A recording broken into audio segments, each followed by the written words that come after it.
Polish, móc and musieć are complete real verbs. They work in all the tenses, in all the usual ways.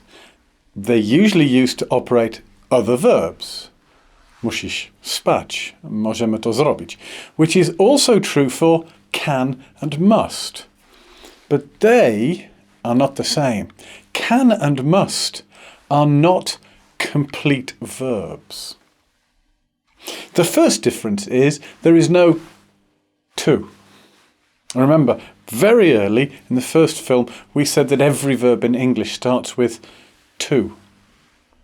Can and must don't. There's no to can, to must. No. The second difference is that when we're using the general case, there's no need to put an S on the end for he, she, it.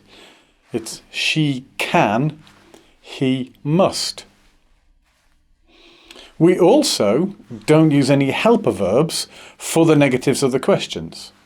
It's I can, I cannot, can you? So let's look at the tense picture for can. The question you are probably asking yourself at this point is, where's the rest of it? The answer is, that is all of it. Generally, I can. Generally in the future, I can. Right now, I can. Tomorrow, next year, in 5 minutes, at exactly 21 minutes past 7, I can. But what about yesterday? Now, the obvious answer is yesterday I could. And theoretically, this is okay. In practice, there is a big, fat, stinking problem with this. Look at this question. Could you make me a coffee? Is this in the past, present or future? Well, obviously it's in the present or future. Depends on how fast you are at making coffee. The question is not asking if it was possible for the person to make coffee in the past. The problem is that a lot of the time it's just too confusing to use could as column 2 for can. The simpler solution is not to do this. Yes, there are times when it is possible and completely clear, but we're trying to keep this simple. And that's just too much to learn. So, what do?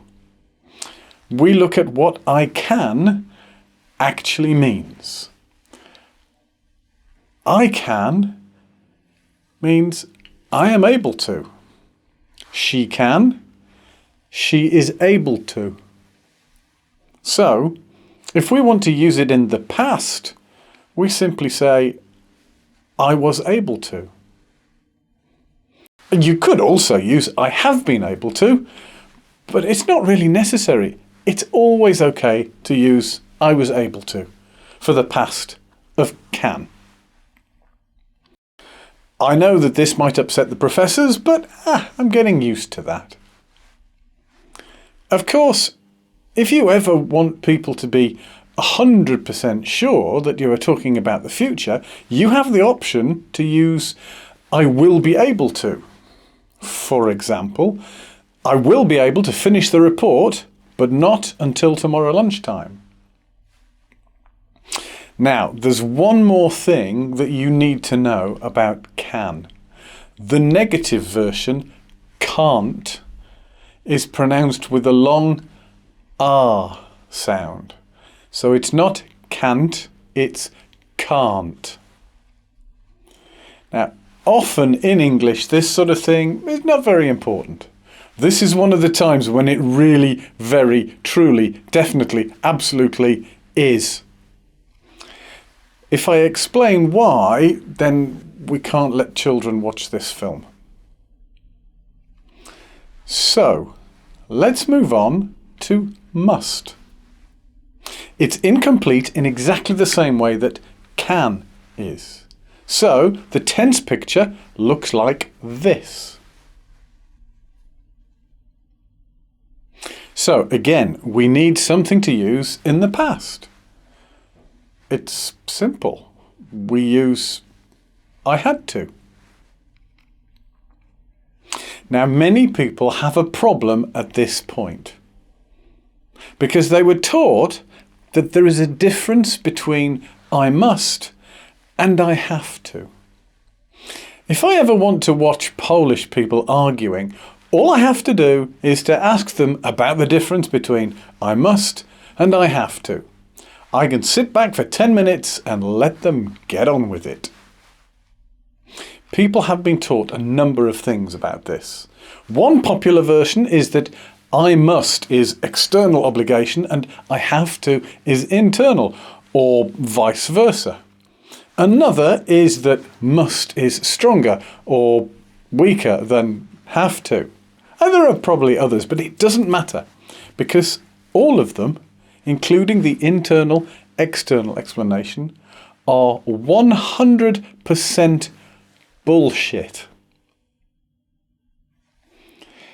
If you are Polish and an English teacher, but one who has spent time in an English-speaking country, then you know in your heart that this is true.